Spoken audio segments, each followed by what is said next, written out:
Now at 5, Union Pacific authorities clean up a train derailment in Woodson County, Kansas.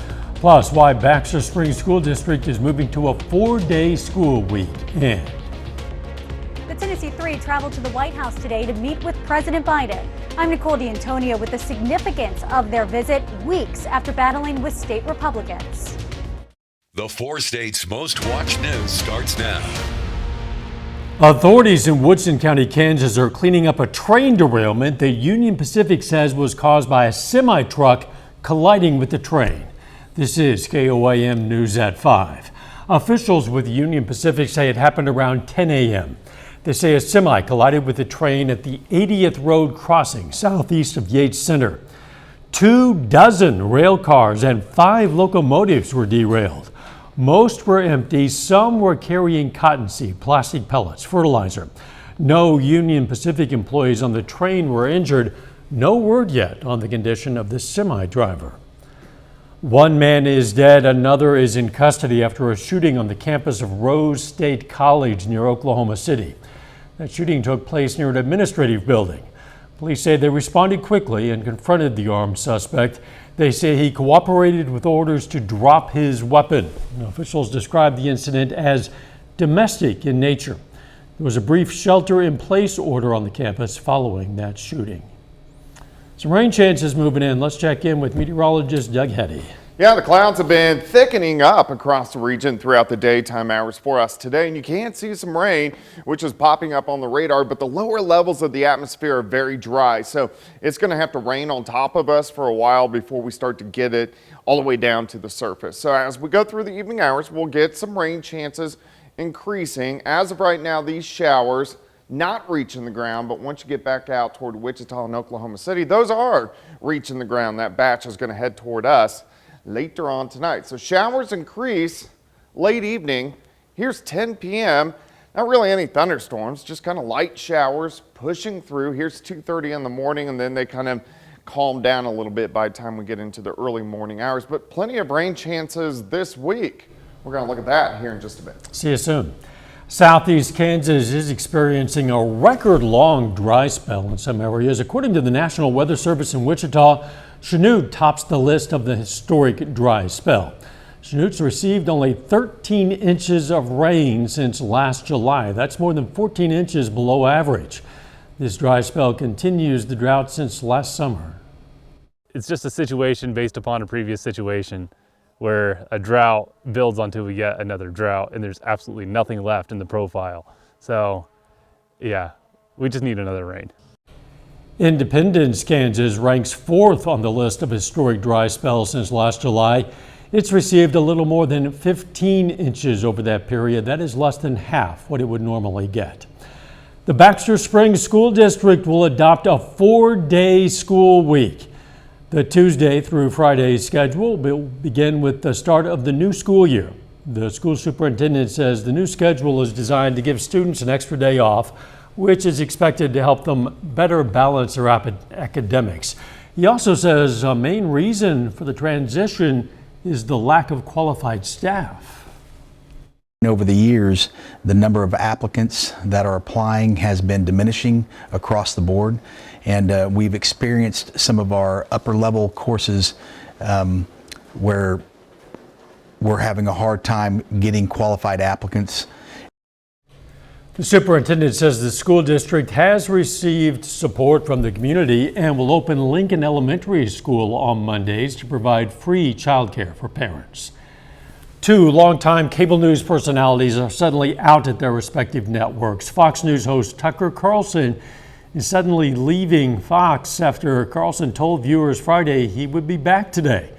No explanation was given for Carlson's sudden departure. It comes just days after the network reached a nearly $790 million settlement with Dominion Voting Systems, accusing Fox of knowingly airing false statements claiming Dominion helped to rig the 2020 presidential election.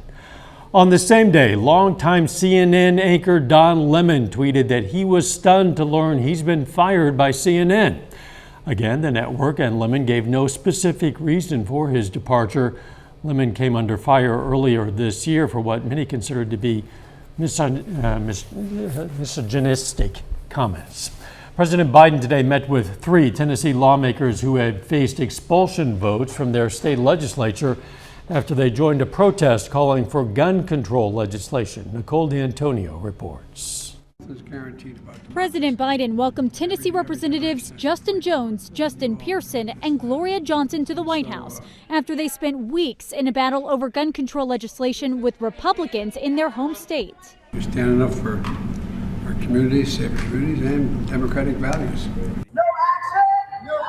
The Democratic lawmakers led protests for stricter gun laws at the state capitol following the shooting at a Nashville Christian school that killed 6 people, including 3 children. Expelled. The Republican supermajority in the Tennessee House looked to expel them for disrupting proceedings. Mutiny on the House floor. Johnson survived by a single vote. Pearson and Jones both were expelled. We called for you all to ban assault weapons, and you respond with an assault on democracy.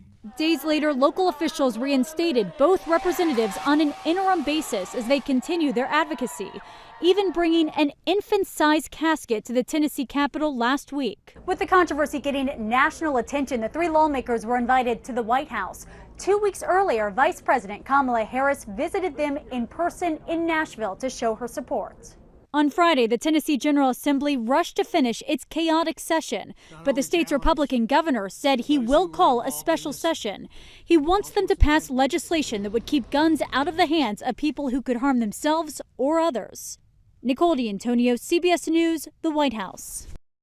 President Biden has ordered the evacuation of embassy personnel in Khartoum, Sudan, as violence from an ongoing civil war takes over. Thousands of Americans remain in that country. The U.S. military is positioning resources to be ready should it be needed to help Americans escape out of Sudan. However, at least for now, the State Department is urging them to lay low and remain safe. Still ahead, another store chain going out of business. Bed Bath & Beyond files for bankruptcy. I'm Danya Backus with when stores are closing and how long you have to use those infamous coupons. And next in Health Watch, lawmakers across the country debate whether fentanyl test strips have a role in combating the crisis. Topping today's Health Watch, a new Canadian study finds people who received 4 or more CT scans when they were children had more than double the risk of developing brain tumors, leukemia, or lymphoma. An increased risk of intracranial tumors was also found in children who received 2 or 3 CT scans. There was no increased cancer risk with 1 scan. Researchers in Sweden have found men who have a neurodevelopmental disorder such as autism and ADHD also have a slightly increased risk of developing seminoma, a type of testicular cancer. It's the first study to show such a link. New research published in the journal Cancer finds patients with advanced skin cancer who are receiving immunotherapy medications fare better when their vitamin D levels are normal. Scientists say normal vitamin D levels regulate the immune system and can help manage melanoma. The fentanyl crisis has skyrocketed to the point where it's now a leading cause of death of Americans under age 50.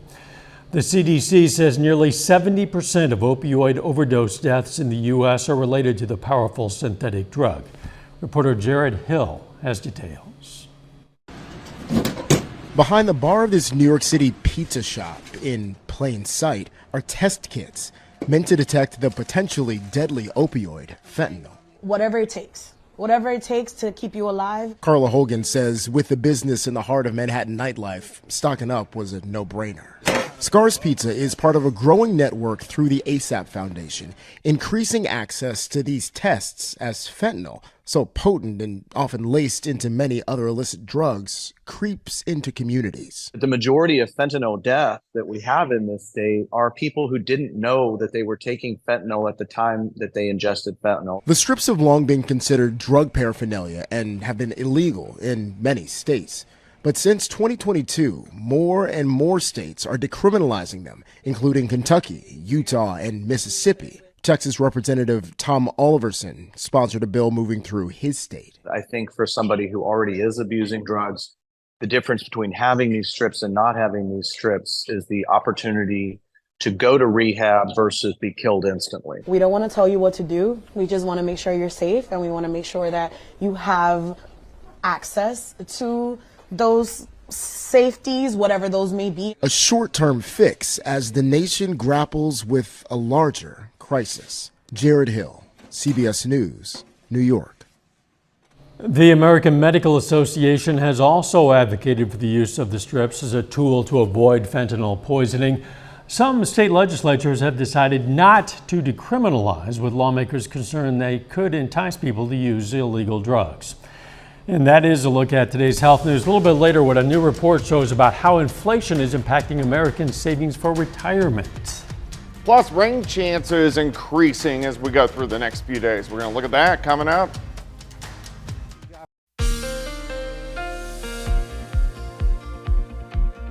Well, not a bad Monday for us today. Just a lot of clouds across the region, a little bit on the chilly side as well. And we are going to see some rain chances increasing as we go through the next couple days, which is something we desperately need. So we'll take whatever rain we can get. Nice shot. This is Indigo Sky Casino and Resort. Of course, Indigo is just outside of Seneca, Missouri. All right, zooming in, look at our temps right now. It's not a bad day. Most of us are sitting mid to upper 60s once you get out across southeastern Kansas, northeastern parts of Oklahoma. But we do have a lot of mid and upper level clouds. We can look outside, 7th and Rangeline sitting at 65. Southerly winds aren't bad at about 10, but our humidity is very low. It's at 25%. So we are going to get some rain in here, but we've got to saturate that atmosphere before we get any showers across the region. That's all it is going to be, is just showers, light showers.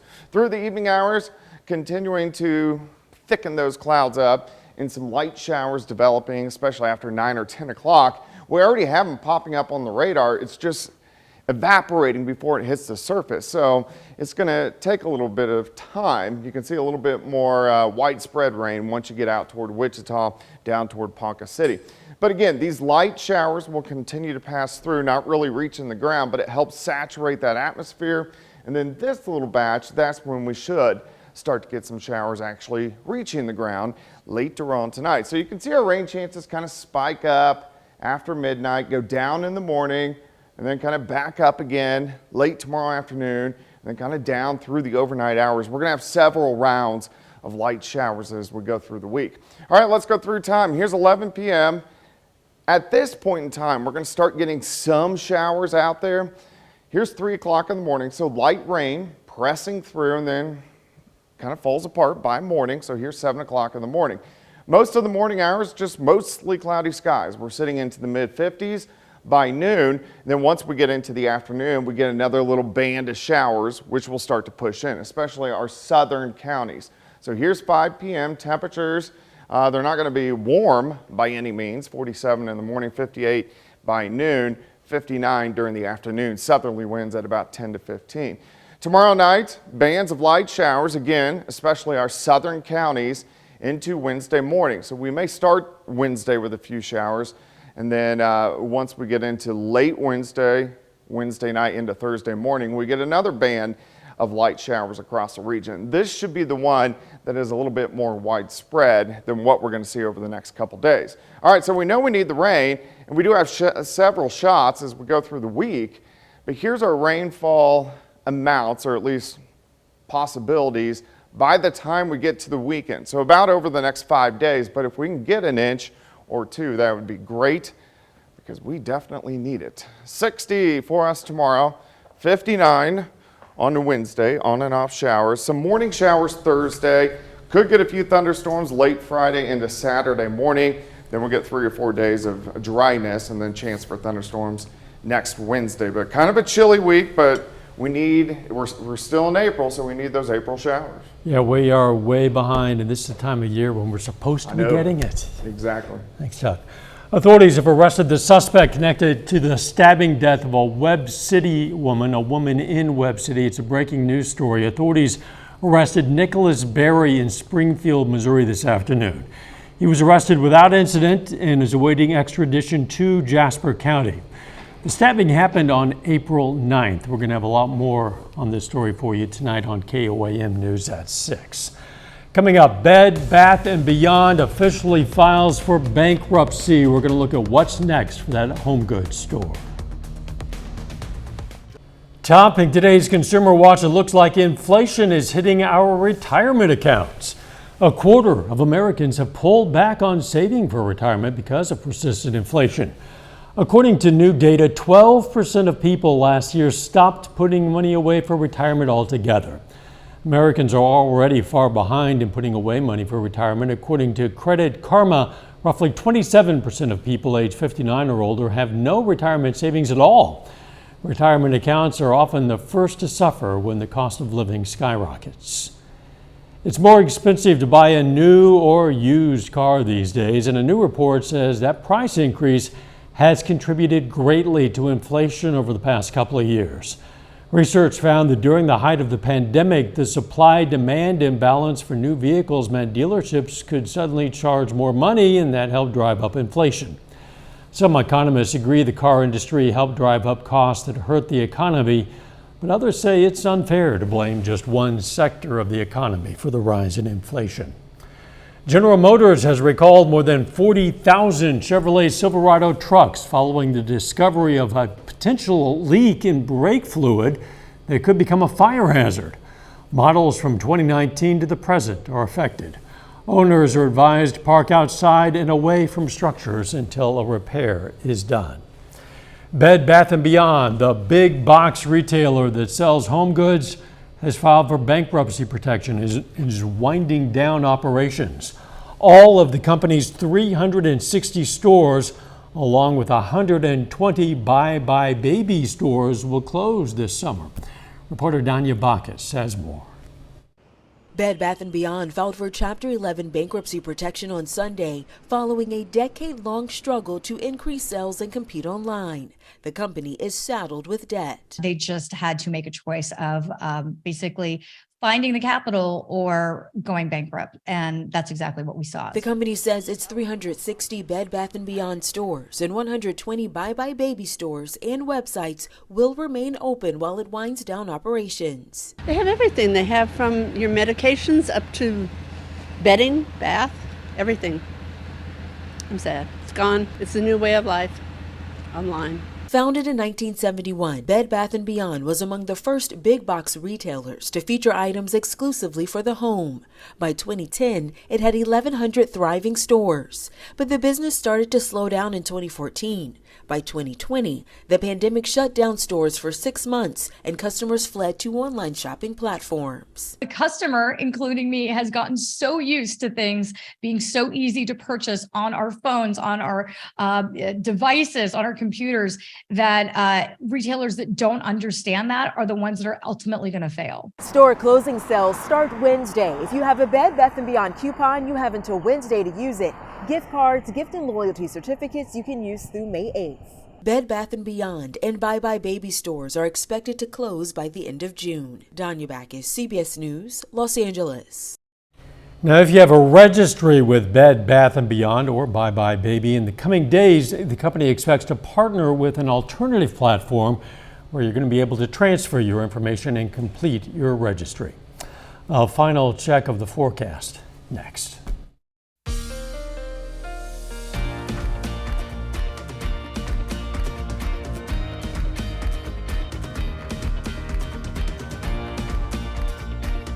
Up next on the CBS Evening News, after our record wet winter, California is seeing a spring super bloom.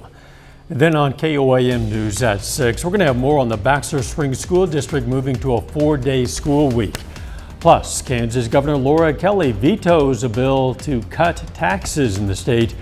And Columbus baseball looks to stay undefeated in league play as they take on Colgan. Stay with us for the CBS Evening News and then KOAM News at 6.